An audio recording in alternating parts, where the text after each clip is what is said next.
Nepali versus Chinese. ओइ नेपाली, तिमीहरू त जहिले भात खान्छौ रे हो? खान्छौ त के, तिमीहरू जस्तो किरा फट्याङ्ग्रा खाएर भाइरस फैल्याउनु गरे छैन हामीले।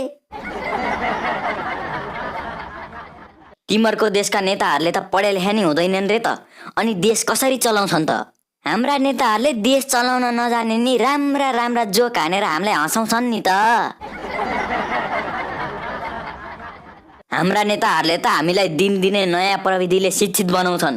हाम्रा नेताहरूले नि हामीलाई दिनदिनै नयाँ बहानाले उल्लु बनाउँछन्। हामी त एक हप्ताभित्रै हस्पिटल बनाइदिन सक्छौँ। हामी त झन् 1 मिनेटभित्रै त्यस्ता 100वटा हस्पिटल बनाइदिन्छौँ, तर सपनामा। त मुला नेपाली, म चाइनिजसित ऱ्याप खेल्छस्? लु खेल्छु ल, म पनि के कम। ल तै सुरु गर्न त। ल म सुरु गर्छु है त। जति घिउ खाए पनि लाग्दैन यो जिउ, किरा खाने चाइनिजहरू कोरोनाको बिउ।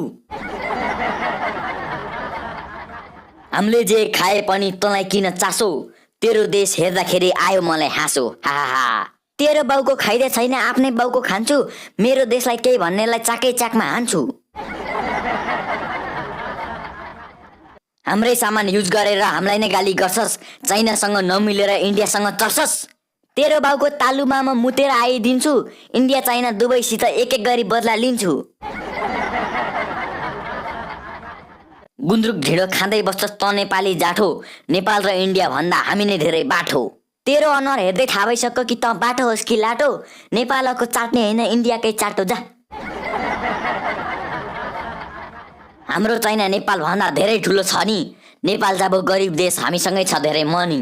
तेरो जब मनी भन्दा हाम्रै ठाउँ राम्रो, खोला नाला हिमाल पहाड सबै ठाउँ हो हाम्रो।